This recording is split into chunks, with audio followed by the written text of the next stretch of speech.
Freire dan wacana kekuasaan. Freire telah membuat salah satu dari banyak konsep kekuasaan yang paling radikal dalam teori sosial kontemporer miliknya. Kekuasaan dipandang sebagai kekuatan yang negatif dan juga positif. Sifatnya dialektis tapi mode of operation selalu represif. Menurut Freire, kekuasaan bekerja pada dan melalui masyarakat. Di satu sisi, ini berarti bahwa dominasi tidak pernah sepenuhnya mutlak, yang dalam hal ini kekuasaan bersifat eksklusif dan sebagai kekuatan negatif. Di sisi yang lain, kekuasaan merupakan daya dorong dari semua perilaku manusia di mana masyarakat mempertahankan kehidupannya, berjuang dan berusaha mewujudkan cita-cita kehidupannya yang lebih baik. Secara umum, teori Freire tentang kekuasaan dan gambarannya mengenai sifatnya yang dialektis menunjukkan bahwa fungsi kekuasaan ini sangat penting dan merasuk ke berbagai segi kehidupan. Dalam hal ini, kekuasaan tidak dipahami hanya dalam wilayah publik dan pribadi, di mana pemerintah, kelas-kelas yang dominan dan kelompok-kelompok lainnya memainkan peran.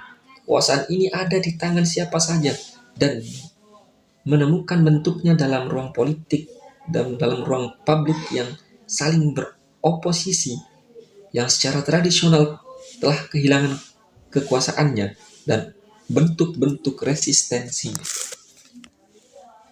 Pandangan Freire tentang kekuasaan bukan hanya merupakan cara pandang yang menjadi alternatif dan berguna bagi para teoritis radikal yang terperangkap dalam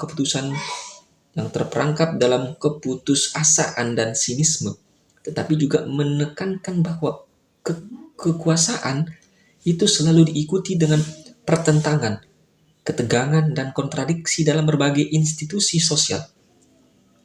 Seperti sekolah di mana kekuasaan seringkali dianggap sebagai kekuatan positif resisten, akhirnya Freire mengetahui bahwa kekuasaan sebagai sebuah bentuk dominasi tidak dipaksakan pemerintah secara sederhana melalui tangan-tangannya.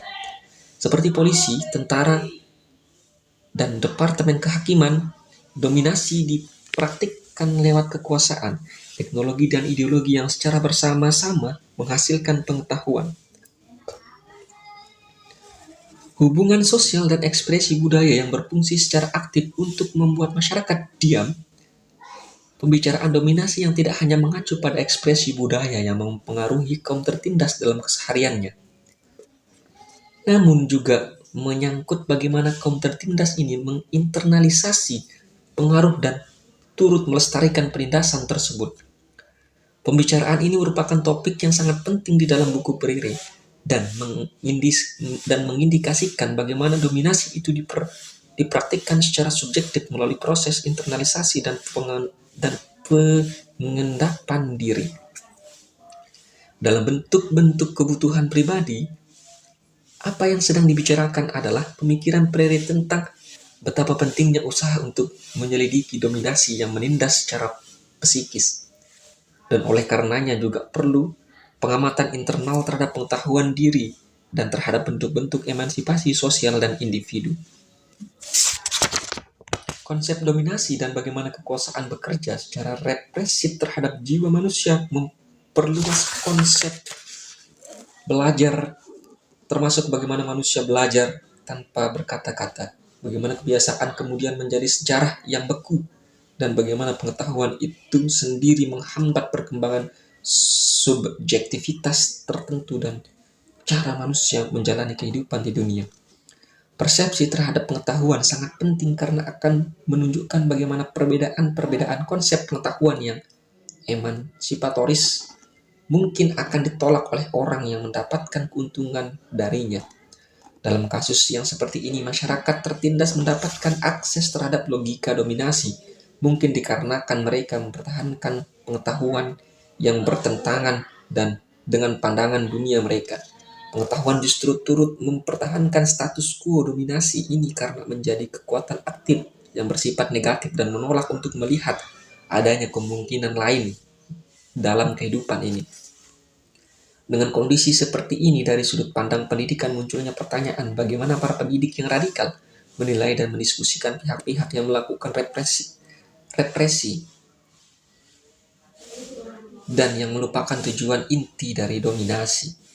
Bagaimana penjelasan terhadap kondisi yang tetap menolak untuk mengetahui dan menyelidiki bahwa pengetahuan mengandung kemungkinan yang bertentangan dengan dominasi itu sendiri.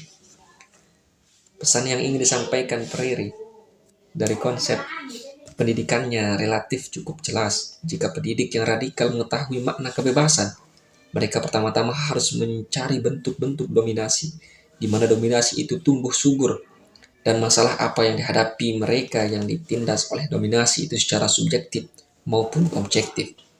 Akan tetapi proyek ini tidak akan mungkin terlaksana jika tidak mengetahui karakteristik sejarah dan kebudayaan yang spesifik, bentuk-bentuk kehidupan sosial, siapa kelompok penindas dan siapa yang tertindas.